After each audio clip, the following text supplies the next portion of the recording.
Already. Welcome back to 500 Doors.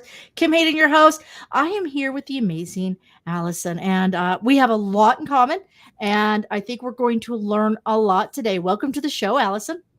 Hi, Kim. Thank you for having me. I appreciate it. Absolutely. We always just launch with give us a bit of background as to who is Allison. If Mhm. you could be the 12th child with 12 toes, whatever it is, just bring us in, give us a little background because I find these origin story typically leads to why the success happens. Yes. So I'm Allison Alston. I currently live in Charlotte, North Carolina. I'm originally from New Jersey. I grew up and got interested in real estate while watching my parents. They bought long-term rentals, they did vacation rentals, they did fix and flips. My dad was a builder. And so him and my mom just figured it out. And I got to participate in it myself and kind of got addicted. I always saw it as a part-time kind of hobby thing on the side you did. And so went into a career, my first career of fundraising for independent schools. I've always really had a soft spot for giving back. Education's very, very important. My parents stressed it from an early age. I went to private school for 8th through 12th grade and then college. My biggest fear when I decided to leave my career in fundraising and become a realtor full time was telling my parents because they had spent all of this money on my education. And thankfully, they looked at me and were like, it's about time. You never were meant to work for anybody else. So that's kind of how I got into this. My husband and I literally, I wrote out 10 cities and we went and visited and did long weekends. And we decided to move to Charlotte. We were living in Greenwich, Connecticut. It's a beautiful part of the country, but it's very expensive. And there's a lot about it that's just not real life enough for us. And so we decided to get out of the winters and the craziness, and we chose Charlotte, and we absolutely love it. I joined Lodestone Real Estate as an agent in 2017 when we moved here. And then 2 years later, I bought and took over the team, and I've been running it ever since. We're at eXp Realty, and we absolutely love it. I'm an entrepreneur by heart. I love building and creating things. I run a few different companies at this point. And I think the fun fact that I love to share about Lodestone the most is that we are an all-female team, Oh, and we have a powerhouse group of women that are not just incredible salespeople, but we have a really, really tight knit community. So much so to the fact that I've had to restructure the entire team and force my agents to go on a max of 18-month stints on the team because I want them to be able to go out and build their own business and not just spend their life working for me. So Mama Bear is amazing. forcing them out of the nest. I love that. That's a real I love that. I do some similar things with our technology around speakers and podcasters and things Yes. like that. Um and I think it's really important to empower people, to mentor people. And it's almost like it sounds as if this is almost like a finishing school Ye- for people to become profitable real estate agents. And that's the key. Yes. Profitable real estate agents. It's like any business, Yes. majority of businesses are not profitable. People just No. buy a job. Yeah, and I think that's a lot of the thing is a lot of people get into real estate and they join a team and they're comfortable and they're happy there. But at the end of the day, I always think I didn't get into real estate so I could work for somebody else, right? I got into this and I joined under my team leader at the time because I thought she'd be a phenomenal person to train and teach me. And she was. And then 2 years later, we sat down and had the conversation of it was time for me to move on.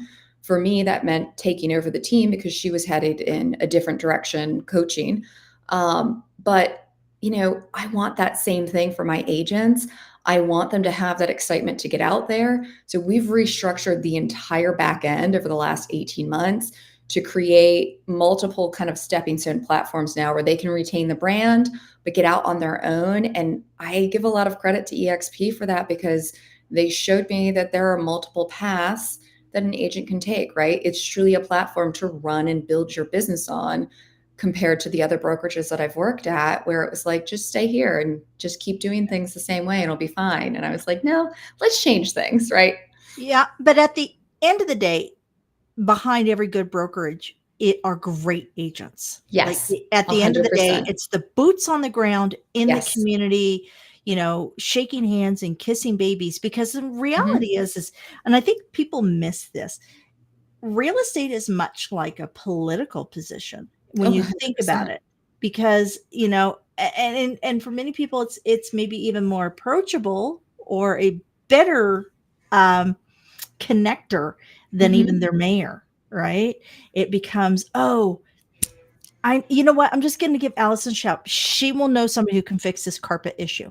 She Exactly. will know where I should take my wife for dinner, right? And Mhm. I've gotten those. I mean, I have Yeah. a past client who is living in Hawaii and has a guest bedroom, and they texted Ooh. me out of the blue, and we sold their property in 2019, Uh-huh. but for some sort of tax something or other they're doing, they needed the exact date and they could not find the paperwork on it. You're like, "I've got you. No I've problem." got you. I got you. Yes. So, get that to them. And by the way, I noticed you have a really nice spare bedroom. Is I that can hand booked for deliver that. Would you like me January? to hand deliver that? Yes. And what's even funnier is this is a couple Uh-huh. I met at a community event that I hosted that was in benefit of the food bank, Yeah. It's right? important, right? Yeah. I think it is. People are like, "Oh, you're a realtor, you open doors." I'm like, "That's kind of the bare No, minimum," yeah. right? That's on the low end of what I do.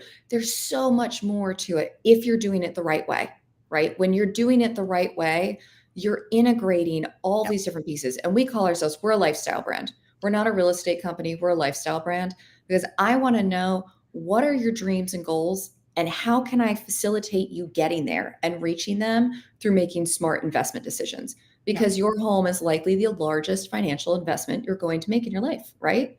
And then, yes, we're going to help you with the plumber and the renovations and everything. I love that part of my job. I love pulling in on what I learned from my parents and being able to walk in and be like, Kim, okay, no, this house looks terrible right now, but let me just paint you the picture, right? And Yep. then being able to tell them, here's an accurate estimate on what that would actually cost to get here. And here are the people who are going to go and do it, right? And then connecting that back Yep. and being able to give back. One of the things that I love, we've always done is we always donate part of our proceeds back to a charity of our choice. And it's always a local Perfect. one. So we really enjoy supporting different initiatives and different people because, we're all just kind of one step away from that. I 110% agree. Um, HGTV is now, I believe, 32 years old. And pre Wow. HGTV, the butcher, the baker, and the real estate maker Yep. were the cornerstones of every community. These were the people who sponsored Little Timmy's, Hmm. soccer league. These are the Yes. people that, worked a booth at the local fall fair. These are the people that hosted the garage sales. And then I think we lost something in between the messaging, of get rich quick through real estate, the Mhm. flip or flop, the selling sunset movie stars. I think we lost the core purpose. We have an entire generation that Mhm. maybe don't realize what the real estate agent's role within a community is. I mean, they're literally building community, Yeah. right? So yeah, and I love the fact that you have true knowledge. I always tell people to buy ugly. I tell my I Yes. tell my son, marry a nice plain girl because she'll never leave you. And buy ugly but with solid bones because you can always Yes. dress it up. Exactly. Yes. My husband and I were on our third house. Yeah, I've had to promise we're going to stay in this one for more than 2 years. Job hazard. I just tell him job hazard, not my fault. Yeah. But we bought a 1905 bungalow and we love it. I mean, maybe me more than him so much as far as the fixing up goes, but he loves it when it's done. Yeah. And, it's something that to me, it's my passion project, right? It's something fun I get to do to still be involved in doing these things and watching that transformation. And it's also something fun that selfishly I get to still do with my parents. My parents will come down every fall and winter to escape the winters in Jersey, and we do little projects. My dad's going to be down in a few weeks and we're going to fix up the front porch. Our refrigerator died, and fun fact, they no longer make them the size of the opening. So my husband and I spent a few hours demoing, and we have a giant hole in our kitchen right now. Yep. But there's a beautiful refrigerator that is functioning in there. And so my dad's going to come down and we're going to do some custom shelving and like rework it. And, I just love that stuff. And I think those are the memories Yeah. and experiences you just don't get in a new construction house. Yeah, yeah, I would absolutely agree that there's, so many opportunities out there and to leave your mark. Yes. That's what I love, is leaving your mark. So, what do you think is your unique selling position? So in real estate, if you're listening to this Mhm. and you're not in real estate or in sales or an entrepreneur, one of the things that you're going to hear is a USP. USP, what is your USP? And that means that it's something unique to you, because each person comes to things with a very different background. Like Mhm. Allison, you're coming to it from, and I love the fact that you have a formal education, because that creates the business fundamentals, but Mhm. also that you have the trades, being Yes. raised in the trades. Um, these actually filter into why the passion and where the expertise comes in. So, what do you think is your unique selling position within your market? So I think for me, right, when I started, I think originally it was that experience, right? Having that hands-on experience with houses with my parents, understanding the value in an investment, what gets you that return, and having lived through that firsthand. I think that was huge because for my clients, I'm able to walk through a house and say, okay, Kim, I can tell you right now, here are some potential red flags. And these are all things that can be fixed, but some of these are going to be more costly than others. We might need to have a conversation with the sellers before we move forward with that offer. Let's protect some of that money. And so originally, I think that was really what my selling point was. Now that I'm 7 years in, I'm at a different place in my career. I was diagnosed with an autoimmune last year, Wow. and I had to pivot a lot of my life, and I had to look at I was working insane hours, 80 to 100 hours a week, just grinding away. And as you know, real estate's 7 days. It Yeah. is 24/7. Yeah. And I Especially realized when you're on the listing side. If you're on the listing side, your listing doesn't it's go to sleep on the constant. weekend, No, right? right? It's constant. And don't get me wrong, I don't regret a second of it because it got me to be the number one agent in North Carolina. It far exceeded my dreams of what I could ever build with this business in a very short period of time, but it also almost killed me. And so for me, it was kind of this turning point where I said, okay, I've got to take a step back and I've got to put that business owner's hat to the side for a second.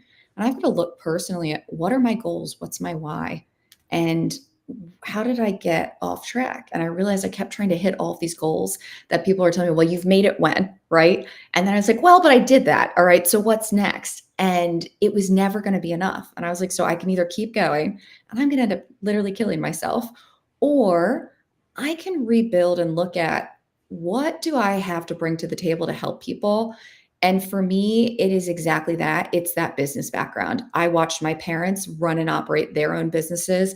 I know the ins and outs from working with them. And now, having run my own for 7 years, I've learned a lot of stuff, sometimes the hard way. Most of the time, not, thankfully, but sometimes the hard way. And so it's one of the things that I love now is not just bringing that to the table to work with clients and talking through investment decisions and having those bigger financial conversations. I pull in a financial advisor as often as I can with clients because I want to sit down Brilliant. and talk about the whole thing, not just what the lender said you're approved for. How does this fit within your lifestyle? And do we really need to spend up to that amount, right? People think I'm crazy because I literally don't do a lot of listing business because I convince my clients not to sell their homes. I'm like, let's look at this and see if you can't hold on to this and turn this into an Exactly. investment property, Exactly. right? I've you know what? Same thing. I would say 30% of all the listing evaluations I went to did Yeah. not end up selling, Yeah. did not end up listing. Um, because you can get umbrella mortgages. They can do multiple So much you things. can do. And I said, you know what? Your kids are 3 and 5. You're moving because you need an extra bedroom. But if you can keep this little townhome, that is your kid's university education. Exactly. Yeah. Yes. Yeah. Yeah. So I So I think I that's get my it. kind of unique selling position at this point is just being able to know the entire picture. My husband was a financial advisor for over a decade, so I learned a lot from him, more than I probably wanted to know, if I'm being honest. But I learned a lot. And so I'm able to take that. I'm able to take my experience with physical homes and whether or not it's solid bones and a good investment. I'm able to take the research that I've learned how to do through years of doing statistical analysis and research in college for a practicum for a degree that I didn't end up using, but that's all right. I'm using parts of it, right? Yeah. But so taking all of that stuff and bringing it together and being able to sit down and have a fully informed conversation with a client, that is what I think sets me apart. I'm not just trying to get them moving forward and into the next house. I'm like, let's talk about your situation. And again, what are your goals financially, right? Lifestyle wise, and how do we get you there? I share with people when my husband and I moved here, we lived in my version of suburban hell. I wanted to cry because we went from being able to walk to everything to I had to drive 15 to 20 minutes everywhere. And as you know, when you're a realtor, you spend all day in your car. So Oh, the yeah. last thing I wanted to do was come home and get back in my car to go out and have a social life. And so we made conscious decisions to buy a house in a slightly closer in suburb. It was the worst house in the neighborhood. People were lined up and running out the door. And I was like, this is it. This is her, right? And I'm pretty sure my in-laws thought I was absolutely out of my mind the first time they walked in. Thankfully, everybody trusted in it and we saw it through and they were like, wow, this is incredible what we can do, right? But we were able to take that, flip it for phenomenal profit, roll it into the next one a little closer into where we wanted to be and roll it into the one we're in now, which is where our dream lifestyle is. And so I share that experience with my clients of like, we can get you there, right? And here's what that looks like. And so I think that's what makes me a little bit different is having that personal experience, but also taking the time to educate them. And they may end up telling me I'm crazy and there's no way they want to do it. Or their husbands run you out with a pitchfork. Yeah, I'm exactly, not doing all right? of that. Yes. But Yeah, at the I end get of the that. day, you can go to sleep because I did everything I could to give them all of their opportunities. It was their decision. And I'm going to support that, whatever it is, even if it may not be the one that I would choose, right? You know what? And I think, again, that's why in real estate, the beauty of real estate is there is somebody for someone, right? Yes. Everybody can find somebody. And Yes. I'm a firm believer there's more than enough business to go around. Absolutely. Yeah. So, Yeah. when we talk about community, and I've heard you say the Mhm. word community several times, Mhm. what does the word community mean to you? It's really important to me. It is something that I learned growing up from watching my parents and how they handled, their interactions with the neighbors, with the local businesses, with their own employees. My mom was a huge proponent and pushed me and my sister to get involved in nonprofit work. And that's something that I've always carried with me. It was my first career. And it's something that's always been really critical to me. I think as a realtor, like you said, we are that cornerstone of the community. And we're expected to have knowledge in so many different areas. And many of those areas are well beyond the reach of buying and selling a house, right? Or investing in one. And so I want to make sure I know who are these people in my community? What are they struggling with? What can I do to help them? One of my favorite stories is a lovely couple. My husband and I met. We go to the local farmers market every Saturday. It's a few blocks from our house. And we now have friends with these local vendors. And I know all of them very, very well at this point. And they're hilarious because if we're even 15 minutes late, they're like, where were you? We're wondering. But there was a phenomenal couple and they had this great little Italian market stand. And it was near and dear to my heart because my mother's Italian and we grew up, eating scratch made pastas and sauces and everything. And they were really working their butts off to try and keep expanding. And they shared with me the one day that, one of their dreams was to eventually open a restaurant. Well, I hosted a TV show for a little bit and I had the opportunity to feature them on it and it helped get some more traction for them. And then that led to more traction and more interviews. And so through these community engagements and connections, they now opened their first restaurant. And What's the name? What's the yes, name of this one? Manobella. Matabella. Manobella. Okay, spell that out. Spell it out. Manobella. It means beautiful hand. Ooh, so the hand that feeds you. They say the from the prayers, bless this food and the hands that made it. So Yeah, I there's an mean, old prayer around that. That's yes. very cool. So That's it's very just, cool. to me, it's like these people that you meet, the stories that you learn, there's so much more behind people. And I think one of the things that I promised myself, having grown up in the Northeast, come to school down south, then gone back up there and come back. When we came back, I promised myself I was going to do more to engage because in the Northeast, we were on such a breakneck pace that there was Yeah, no time for that. Right. And you yeah. had your little circle of people, and that was it. And so I came down here and I'm like, I want to get to know them. I think it drives some of the people in my family nuts because it's like a 14-hour grocery store trip some days.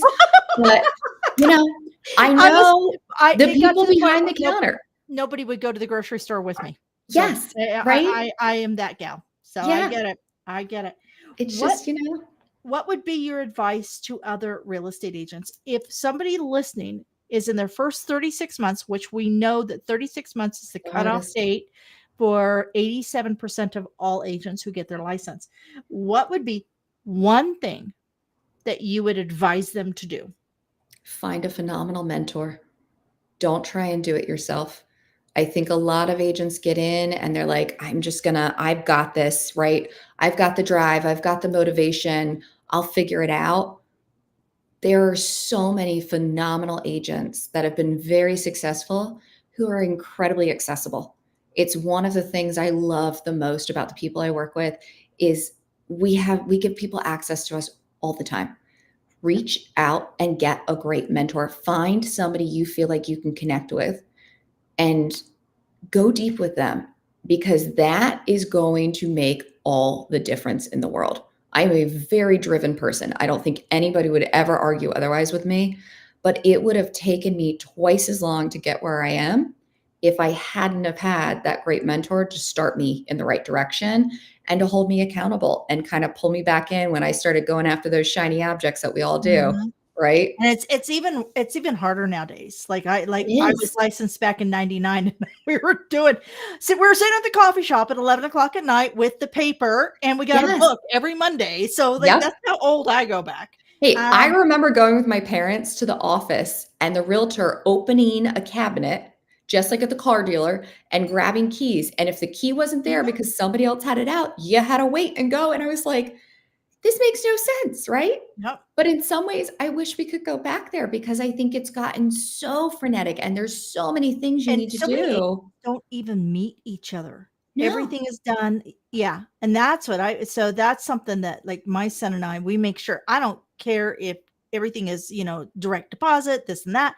Yeah, At some point in time, you have we're to going meet to the meet. other agent. We all came Exactly. together. It's a respect thing. This is our community. Yes. We have to put the face to the name, Yes. to the voice, to the text, right? So, And oh, I mean, there's so many, but there's very few that are really doing most of the business. And so you're interacting with the same people over and over. If you yeah, don't have those relationships, what could be a relatively easy situation to navigate becomes a disaster. yeah, yeah. Allison, you are an absolute rock star. I can tell that you've Thank you. had great mentorship all throughout, and the fact that you're paying it forward Yeah. is awesome. It's awesome, and that's everything. Is if you're out there listening or watching this, and you're sitting here going, I'm gonna get it all structured. I'm starting up. I absolutely agree. Get a good mentor and research the triple bottom line. Mm. Research the triple bottom line. Every action you do needs to feed three things. One, it needs to feed your CRM. Two, it needs to feed your local community. And three, it must pay forward. If you can Yes. find systems and outreaches and connections and ways to do that, I guarantee you'll crush the 36 months and you'll build a legacy business that you can pass on to your next generation. I just like my son. coming into real estate I love now. that. You know, it's I'm ready to pass the baton because you can't do effective real estate sitting on a beach working from your computer in January. And I am done with shoveling the walks, folks. I mean, you've got a guest space in Hawaii, so I would be I there. know, I know. I'm so excited. It was such a nice room. And it's a twin bed. It's like only room for me. Just me. It's perfect. I'm coming. Not my husband, no kids. Just me. I love it. Allison, I love can't thank you enough for sharing your time, your insight, your advice, and it's Montebello? No, Montebello, yes. Montebello. It's Montebello in in South Park. Charlotte. Go check it out. They're amazing. And Kim, the thanks is all mine. I appreciate you having me on here and give me the opportunity to interact with you and your audience. So thank you. Absolutely. Okay, folks, do good, be the change. That's all we're asking. If you're the agent in your community or looking away to be the change, listen to what Allison's got to say. Start at the root level, go in, dig deep, and serve those people who want to open up their own Italian restaurant, or the couple that's just starting out. Help them find a way to build legacy. In today's real estate environment, it is still possible. It may not be easy like it was 6 years ago, but it is absolutely viable. Real estate has made more millionaires and created more legacy than any other industry out there, and we get the pleasure and the honor of being the key